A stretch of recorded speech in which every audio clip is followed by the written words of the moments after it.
कुछ वक्त पहले साइंटिस्ट की एक टीम यहाँ हर जगह पर रिसर्च करने के लिए आई थी। वो दरअसल जमीन को खोदकर गहराइयों से जिंदगी का कोई सैंपल लेना चाहती थी, ये पता करने के लिए कि क्या जिंदगी वहाँ मुमकिन है। मशीन के जरिए उन्होंने 9 मील तक वहाँ खुदाई की और खुद भी वहाँ गए थे। ये बात काफी हैरत वाली थी क्योंकि आज से पहले इंसान इतनी गहराई में नहीं गए थे। फिर कुछ दिन के बाद यहाँ रेत का खतरनाक तूफान आया। साइंटिस्ट ने मदद मांगने के लिए अपनी टीम से कोई राब्ता नहीं किया क्योंकि ये एक सुनसान इलाका था। उनका राब्ता भी टूट गया था अपनी टीम से, तो जाहिर है टीम ने भी कोई मदद नहीं भेजी। तूफान यहाँ तक काफी देर तक रहा। जाहिर है साइंटिस्ट से कोई राब्ता नहीं हुआ, तो मजीद इन्वेस्टिगेशन करने के लिए टीम ने अपना एक आदमी भेजा जिसका नाम जैक था। वो यहाँ अकेला आया था। तूफान के बीच से निकलकर वो आगे बढ़ रहा था। आसपास वो देखता है मगर उसे वहाँ कोई नहीं दिखता। यहाँ एक काफी बड़ी लैब थी, इसलिए जैक वहाँ जाता है चेक करने के लिए कि आखिर यहाँ पर क्या हो रहा था, मगर वहाँ पर भी उसे कोई नहीं मिलता। वहाँ सिर्फ लोगों के कपड़े और जूते पड़े हुए थे। ये लैब काफी बड़ी थी,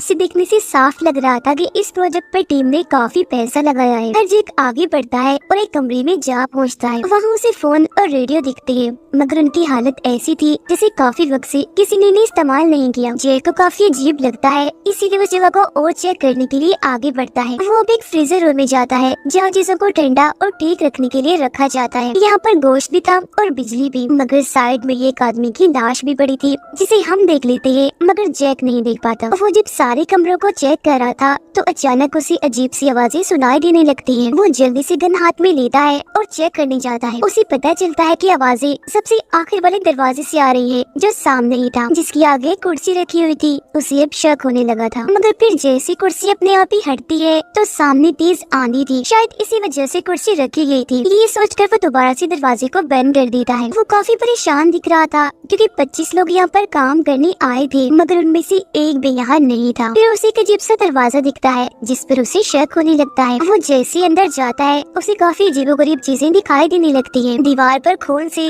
अरबी जुबान में कुछ लिखा हुआ था, यहाँ तक कि उस पर एक अलमारी भी गिरने वाली थी, मगर जैसी तैसी वो उसे बच जाता है। उसे वहाँ एक मरा हुआ जानवर भी दिखता है जिसके खून से ये लाइनें लिखी गई थी। उसे ये बात समझने में देर नहीं लगती कि ये सारी चीजें शैतान की तरफ इशारा कर रही हैं। जरूर यहाँ कोई काला जादू हुआ है, कोई शैतान आया है जिसमें कुर्बानी बलि इस जानवर की दी गई। ये एक ऐसी कुर्बानी लग रही थी जिसे शैतान के लिए दिया गया था। इन सब के बाद वो अपनी गाड़ी में आता है। जो कुछ भी उसने यहाँ देखा इस बारे में वो अपनी टीम को जानकारी देता है और ये भी कहता है कि यहाँ और भी इमारतें हैं जिन्हें अभी मैंने चेक करना है, शायद साइंटिस्ट की टीम वहाँ मिल जाए। वो एक किताब पढ़ता है ताकि उसे मदद मिल सके, मगर तभी लाइट चली जाती है। वो फौरन जनरेटर वाले कमरे में आकर जनरेटर चलाता है और इस जगह को भी चेक करने लगता है। तब उसे यहाँ एक कैमरा मिल जाता है और वो सिर्फ ये जानता था कि साइंटिस्ट की एक टीम यहाँ आई थी, मगर इससे आगे और बात उसे नहीं बताई गई। यानी ये बात कि वो जमीन में गहरा होल सुराख करने वाली थी। ये सारी बातें उसे इस कैमरा में रिकॉर्ड वीडियो से पता चल जाती है। ये भी कि वो यहाँ जिंदगी का सैंपल लेने आए थे जमीन की बहुत बहुत गहराई से। फिर वो सारे साइंटिस्ट खुशी में पार्टी करने लगते हैं,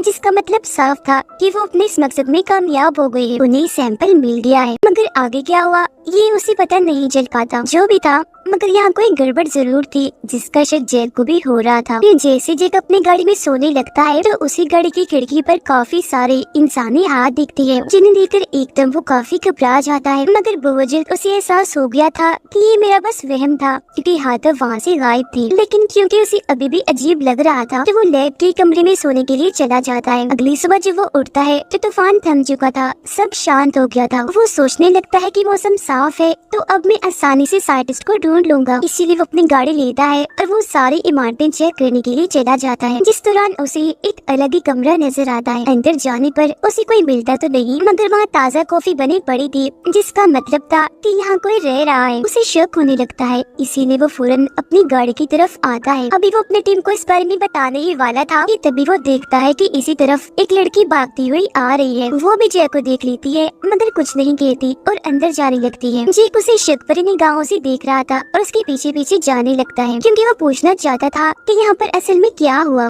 लड़की उसे कहती है कि मेरा नाम जेनी है, मैं भी उसी टीम में से एक हूँ। हमारे लीडर की मौत हो गई है, बाकी लोगों का मुझे नहीं पता, लेकिन मैं इतना जानती हूँ कि अब बस मैं अकेली ही यहाँ पर मौजूद हूँ, इसीलिए यहाँ से मैं भी जाना चाहती हूँ। वो बस इतना ही कहती है, मजीद खुल की बात नहीं करती। मगर कम से कम अब जैक को इतना तो पता चल गया था कि ये भी उन साइंटिस्ट में से एक है। वो फौरन अपनी टीम को इस बारे में जानकारी देता है और कहता है कि मैं उस लड़की जेनी को लेकर आ रहा हूँ। जो सुनकर फौरन उसका बॉस कहता है कि नहीं, अभी तुम मत आओ, वहीं रुको, हमें जितनी हो सके और जानकारी दो, क्योंकि इस प्रोजेक्ट पर बहुत पैसा लगा है। तुम्हें तब तक वहाँ रुकना होगा जब तक नई टीम वहाँ नहीं आ जाती, क्योंकि वहाँ काम करने वाली एक इंसान तुम्हें मिल भी गई है। तो अब तक तुम काफी जानकारी इकट्ठा कर सकती हो कि आखिर क्या हुआ। अब जैक जब फ्रीजर रूम में जाता है तो उसे वो लाश वहाँ दिख जाती है। तब जेनी उसे बताती है कि ये मेरे बॉस की लाश है, इनकी मौत दिल का दौरा पड़ने से हुई। मगर ऐसा नहीं था, क्योंकि उसकी मौत तो ये फ्रीजर रूम में सर्दी की वजह से हुई थी। जेनी आगे कहती है कि हमें जल्द से जल्द यहाँ से निकलना चाहिए, मगर जैक उसे मना कर देता है, क्योंकि अब कहीं न कहीं उसे जेनी पर शक हो रहा था। उन दोनों की काफी बातें होती है, जिसमें जैक उसे बताता है कि काफी वक्त पहले मेरी वाइफ की मौत हो गई है, मगर कैसे ये वो नहीं बताता। आगे वो उससे उनके प्रोजेक्ट के बारे में पूछता है, यानी ड्रिलिंग की, मतलब वो लोग जो यहाँ खुदाई कर रही थी, जिस पर जेनी उसे उस जगह तक ले जाती है और बताती है हमारी टीम ने यहाँ करीब 9 मील तक ड्रिलिंग खुदाई की। जिसके बाद अजीबोगरीब होने लगा, जैसे कभी कभी इस कुएं से डरावनी आवाजें आने लगी। ऐसा लगने लगा जैसे कि हेल यानी जहन्नम का दरवाजा खुल गया हो और वहाँ काफी नीचे शैतान हो। ये बातें सुनकर जैक को काफी अजीब लगता है, तो वो एक पेपर को नीचे फेंकता है। जेनी उसे बताती है कि इसे नीचे पहुँचने में तकरीबन 5 मिनट लग जाएंगे। नीचे झांकते हुए अचानक से जैक की लाइट भी उस कुएं में गिर जाती है और जैसे जैसे वो नीचे गिर रही थी, दीवारों पर खून नजर आ रहा था। अभी देखकर जैक को काफी अजीब महसूस होने लगा, जैसे उसे काफी कमजोरी हो रही थी। अचानक उसके सर पर कोई चीज आके लग जाती है, जिससे वो जख्मी होकर वहीं गिर जाता है। जिस दौरान उसे एहसास होता है कि मैंने जितनी भी तस्वीरें देखी और वीडियो देखी, उनमें जेनी कहीं पर भी नहीं है, क्योंकि उसकी तबीयत खराब हो रही थी। इसलिए जेनी उसे लैब में लाकर उसकी मरहम पट्टी करती है। वो जैक को एक कमरे में लॉक करके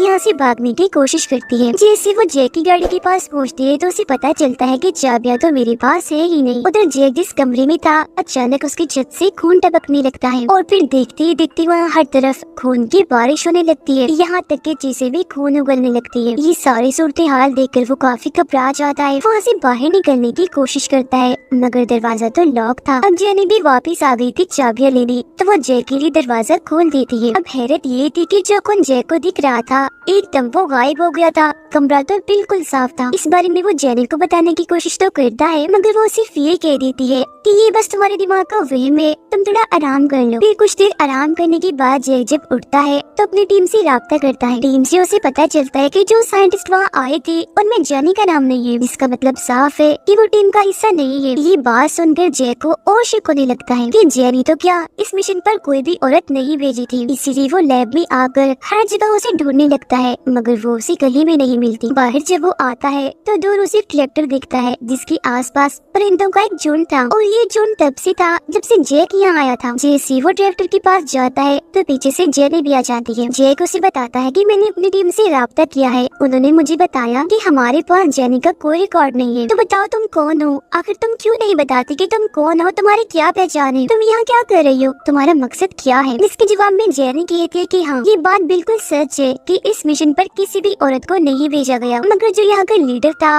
वो मुझे जानता था, उसने मुझे यहाँ आने की इजाजत दी ताकि मैं उनकी मदद कर सकूं। और वो वीडियो जो तुमने देखी, मैं उसमें इसलिए नहीं थी क्योंकि वो वीडियो मैं ही बना रही थी।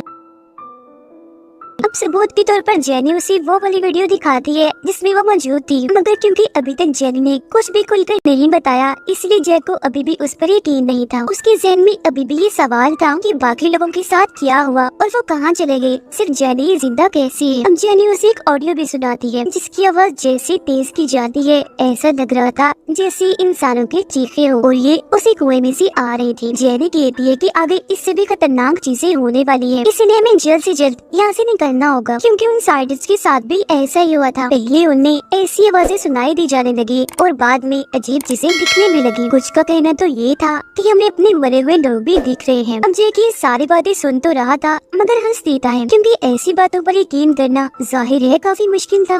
अब हम देखते हैं जैक की इन्वेस्टिगेशन टीम को। जैक ने उन्हें भी वो सारी खून से लिखी हुई लाइंस और निशान भेज दिए थे, जिनमें से एक आदमी जो अरबी जुबान जानता था वो उसे देखकर कहता है कि ये निशान एक शैतान का है, एक ऐसा शैतान जो मर्दों का शिकार करता है, पहले उन्हें तकलीफ देता है और बाद में उनसे सुसाइड करवा लेता है, मतलब कि वो लोग अपनी ही जान ले लेते हैं। ऐसा वो शैतान उनकी आत्मा लेने के लिए करवाता है। और ये तस्वीर में दरअसल एक तरह की कुर्बानी बलि है जो उसी शैतान के लिए ही होती है। और ये उसी बलि की बात की जा रही थी जो जैक ने भी उस कमरे में देखी थी, उस जानवर की, ताकि वो शैतान इस दुनिया में आ सके। उधर जैक और जेनी मदद आने के इंतजार में बैठे हुए थे। उनके बीच काफी बातें होती है जिससे साफ जाहिर था कि अब उनकी दोस्ती हो गई है। मगर यहाँ एक बात समझ नहीं आ रही थी कि जेनी दोस्त है या दुश्मन। अब जैक को शराब की एक बोतल मिल जाती है जिसे यहाँ पर छुपा के रखा हुआ था, साथ ही उसे यहाँ किताब में से चाबी भी मिलती है। इस पर वो इतना ध्यान नहीं देता और उसे वापस रख देता है। फिर वो उसी ऑडियो को सुनने लगता है जो जेनी ने उसे सुनाई थी। अब जेनी का मानना था कि ये आवाजें शैतानों की है क्योंकि उनसे हल्का दरवाजा खुल गया है। मगर अब जब जैक उसे गौर से सुनता है तो ये आवाजें इंसानों की थी, वो भी दर्द भरी, जो मदद के लिए चिल्ला रही थी, जिसका मतलब साफ था कि वो किसी बड़े अजाब में फंसे हुए है और बहुत तकलीफ में है। अब तभी जैक को बाहर से आवाजें आने लगती है। वो जैसे ही बाहर चेक करने जाता है तो वहाँ उसे एक औरत नजर आती है जो देखते ही देखते जेनी में बदल जाती है। मगर जैक उसे कुछ भी नहीं कहता और दोनों खाना खाने लगते हैं। यहाँ तक कि जेनी ने उसके लिए केक भी बनाया हुआ था क्योंकि आज जैक का बर्थडे था। ये सब जेनी इसलिए जानती थी क्योंकि उसने जैक की आईडी देख ली थी। जैक उसे शुक्रिया तो कहता है मगर अपनी बर्थडे को लेकर वो खुश नहीं था क्योंकि पिछले साल उसकी बर्थडे पर उसकी वाइफ ने अपने बच्चों को मार डाला था और बाद में उसने अपनी भी जान ले ली थी। यही वजह थी कि जैक हमेशा ही अपने बर्थडे पर उदास रहता है। जैक इस सब के लिए खुद को इल्जाम दे रहा था क्योंकि उसकी वाइफ उस पर शक करती थी कि शायद वो किसी और को पसंद करता है, इसीलिए उसने पहले अपने बच्चों को मारा और बाद में खुद भी अपनी जान ले ली ताकि ऐसा करके वो जैक को सजा दे सके और वो हमेशा ही इस शर्मिंदगी के साथ ही जिंदगी गुजारे। ये सारी बातें सुनकर जेनी को जैक के लिए काफी बुरा लगता है, इसीलिए वो उसे संभालती है। वो दोनों भी साथ में ही थे कि तभी जैक को कमरे के बाहर अपनी वाइफ का भूत दिखता है। को बार बार जेनी भी दिखाई दे रही थी जैसे वो हर जगह मौजूद हो। फिर अगली सुबह जेनी जब वॉक पर जाती है तो जैक सारे सामान की तलाशी लेने लगता है। वो उस वीडियो को भी देखता है जिसमें जेनी थी क्योंकि उसके दिमाग में शक था और उसका शक यकीन में तब बदलता है जब वो उस वीडियो में अपनी ही टोपी देखता है, जिसका मतलब साफ था कि ये वीडियो उस वक्त की नहीं है जब साइंटिस्ट यहाँ आए थे, बल्कि ये तो जेनी ने बाद में बनाई थी ताकि वो जैक के आगे झूठ बोल सके। ये सारी बात पता लगने के बाद जैक फौरन अपनी टीम से राब्ता करता है और जल्द से जल्द उन्हें टीम भेजने की मांग करता है, गन लोड करता है और लैब के अंदर चला जाता है। जैक काफी घबराया हुआ था क्योंकि अब उसे यकीन हो गया था कि उस कुएं से शैतान बाहर आए हैं और उन्हीं में से एक जेनी के रूप में है। अब जैसे जैक खुद को कमरे में बंद करता है तो बाहर से उसे ऐसी आवाज आती है जैसे कोई उसे पुकार रहा है। अब गन लेकर जब वो बाहर आता है तो ट्रैक्टर के पास जाता है जहाँ उसे काफी बड़ा गड्ढा दिखता है जिसमें हजारों की तादाद में कीड़े थे। वो अब जैसे गौर से देखता है तो वो सभी कीड़े अचानक से परिंदों में बदल जाते हैं। वो उड़ने लगते हैं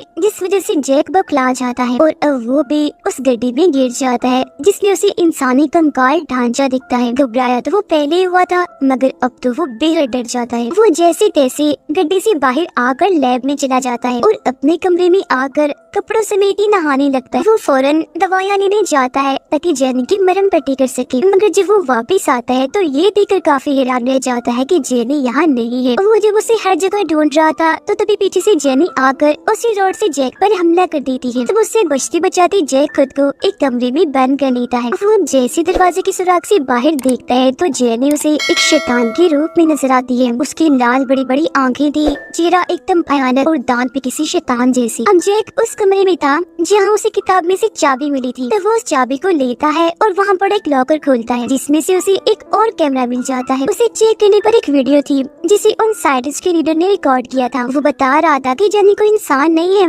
बल्कि वो है एक शैतान। वो एक इंसान एक खूबसूरत लड़की के रूप में इसलिए आती है क्योंकि मर्दों को अपने जाल में फंसा कर वो उन्हें इस बात पर उकसाती है कि वो अपनी जान ले लें, जिसके बाद वो उनकी आत्मा को खुद ले लेती है। इसके अलावा वो बताता है कि ये काफी बड़ा और खतरनाक शैतान है जो सिर्फ एक नहीं बल्कि कई और रूप भी ले सकता है, यहाँ तक कि इंसान को इस्तेमाल भी कर सकता है और अजीबोगरीब चीजें भी दिखा सकता है। अब जैक की टीम उससे राब्ता करने की कोशिश कर रही थी, उससे जेनी सुन लेती है और फौरन गाड़ी के पास जाने लगती है। हालांकि जैक उस पर गोलियां भी चला रहा था मगर वो बच रही थी। वो टीम से बात करके उन्हें बताती है कि जैक पागल हो गया है, हमें जान लेना चाहता है। अब थोड़ी देर के बाद जब जैक वॉशरूम में जाता है तो उसे आईने में अपने ही भयानक चेहरे दिखते हैं, वो भी सैकड़ों की तादाद में। मगर हर रंग डरावना होने के साथ साथ अलग था जो जैक को ताने दे रहा था। और फिर देखते ही देखते वो सारे जैक के रूह खुद को गोली से मारने लगते हैं। यहाँ तक कि जब असली जैक की बारी आती है तो वो भी खुद को शॉट करने के लिए आईने पर गोली चला देता है। उसे देखने से लग रहा था कि अब वो पागल हो गया है। उसे फिर अपनी फैमिली की आवाजें आने लगती है और नमाजों का पीछा करते करते जब वो किचन में आता है तो वहाँ उसे जेनी मिल जाती है। वो ये देखकर काफी हैरान था कि अब जेनी का बर्ताव काफी अलग है। वो जैक के लिए खाना बना रही है। तब यहाँ जेनी उसे बताती है कि हाँ, मैं सच में एक शैतान हूँ और मैं इतने वक्त से तुम्हारे साथ इसलिए थी क्योंकि मैं तुम्हारी माजी को लेकर तुम्हें परख रही थी, देख रही थी कि तुम कितनी देर तक इसे बर्दाश्त करते हो, इस सबसे कब तक तंग नहीं आते। और वाकई शाबाश, तुमने सच में सबसे ज्यादा टाइम बर्दाश्त किया, अभी तक अपने जान नहीं ली। अब जैक पहले ही काफी घबराया हुआ था और उसे पता भी था कि जेनी एक शैतान है, तो वो खाने की स्टिक्स को लेकर उसके सामने क्रॉस बनाने की कोशिश करता है ताकि इससे जेनी भाग जाए। मगर इससे उस पर कोई असर नहीं होता, उल्टा वो तो हंसने लगती है। ये देख घबराते हुए वो गन उठाता है और जैसे गोली चलाने लगता है गन लाइटर में बदल जाती है, जो देखकर जेनी सिगरेट लेकर उससे जलाती है जैन को परेशान करने के लिए। अब जेनी उसके काफी पास आकर कहती है कि अगर तुम मुझे अपनी आत्मा दे दो तो मैं तुम्हें तुम्हारी फैमिली से मिलवा सकती हूँ। वो असल में उससे एक सौदा कर रही थी, मगर हकीकत तो ये थी कि ये सब नाटक था। वो तो बातों में उलझाकर जैक की जेब से चाबियां लेना चाहती थी, जिसमें वो कामयाब भी हो जाती है। चुपके से वो चाबियां ले लेती है। अब ये सारी बातें करते करते जैक अपने ख्यालों में गुम हो जाता है। उसे वही दिन याद आता है जब उसकी बर्थडे थी। यहाँ उसकी फैमिली उसके साथ थी, सब काफी खुश थी। अब इसे इसका फायदा उठाकर जेनी यहाँ से भाग तो जाती है, मगर कुछ दूर जाने पर उसे एहसास होता है कि मैं यहाँ से अकेली नहीं निकल सकती, इसीलिए वो वापस आने का फैसला करती है। जैक अपने ख्यालों में इस कदर खो गया था कि उसे सब कुछ सच लगने लगा था। मगर बहुत जल्द जब इस झूठ का पर्दा हटता है तो उसे अपने पास कोई भी नहीं दिखता। इतनी ही देर में बाहर उसे जेनी भी दिख जाती है, जो उसे भी बाहर आने का कहती है। वो जब बाहर आता है तो देखता है कि वहाँ जेनी की बजाय उसकी वाइफ है, जो उसे कहती है कि तुम बेकसूर हो, इसीलिए मैं तुम्हें बचाने आई हूँ। वो गाड़ी में बैठ तो जाता है, मगर उसे पता था कि ये जेनी की चाल है, इसीलिए वो एक पेचकस को उसके अंदर घुसाकर उसे जख्मी कर देता है और इस पूरी जगह पर पेट्रोल छिड़क कर आग लगा देता है। अब इतनी देर में यह रेस्क्यू टीम भी आ जाती है, जो दोनों को ही बचा लेती है। अब बाद में सारी कहानी सुनने के बाद सब ये कहती है कि जेनी सच कह रही है, वो सच में उस मिशन का हिस्सा थी, मगर लिस्ट में उसका नाम नहीं था। बस दरअसल हुआ यूँ था कि उसको ऐसी एक ऐसी गैस बाहर निकली जो सीधा इंसान के दिमाग पर असर करती है। वो गैस जैसे इंसान की सांस के साथ अंदर जाती है तो उस इंसान को अजीबोगरीब ख्याल नजर आने लगते हैं। उस इंसान की हालत एक किस्म की पागलों जैसी हो जाती है। जब भी तो साइंटिस्ट के बॉस को जेनी एक शैतान और फिर बाद में जैक को भी ऐसे ही लगने लगा, क्योंकि वो भी तो उस गैस के असर में आ ही गया था। गैस का असर सभी पर इतना खतरनाक हुआ कि सबने अपनी जान ले ली, और सिर्फ जेनी पर इसका असर नहीं हुआ क्योंकि उसका कमरा सबसे दूर था। वो एक औरत जो थी, वो लोग जेनी को शैतान इसलिए मान रहे थे क्योंकि अब सिर्फ वो ही थी जो इस गैस के असर से बची रही, इसीलिए वो इनसे अलग ही थी। और ये एक वजह है कि जेनी ने पूरी कहानी में ही खुलकर बात नहीं की, और बिल्कुल ऐसा ही जैक के साथ भी हुआ। अभी सारी बातें सुनकर जैक को पहले तो यही लगता है कि शायद ये सच है, जेनी इंसान ही है, इसीलिए उसके पास जाता है माफी मांगने। वो हॉस्पिटल में थी, मगर असल में जैक का इरादा तो कुछ और ही था। वो एक आदमी की गन छीनकर जेनी को मारने की कोशिश करता है। अब जेनी तो बच जाती है, मगर अभी भी जैक उसे शैतान ही समझ रहा था, इसीलिए कहते हैं कि ठीक है, मैं अपनी आत्मा देने को तैयार हूँ। दरअसल उस गैस का असर अभी भी उसके दिमाग में था, एक तरह से वो अपने होश को बैठा था। तो जाहिर है हकीकत पर वो कभी यकीन करने वाला नहीं था, इसीलिए बाकियों की तरह वो अपनी ही जान ले लेता है, खुद को गोली से शूट करके। तो असल में कोई शैतान, हल्का दरवाजा, कुछ भी नहीं था, ये बस जैक के दिमाग की सोच थी। और इसी के साथ ही कहानी इधर ही खत्म हो जाती है।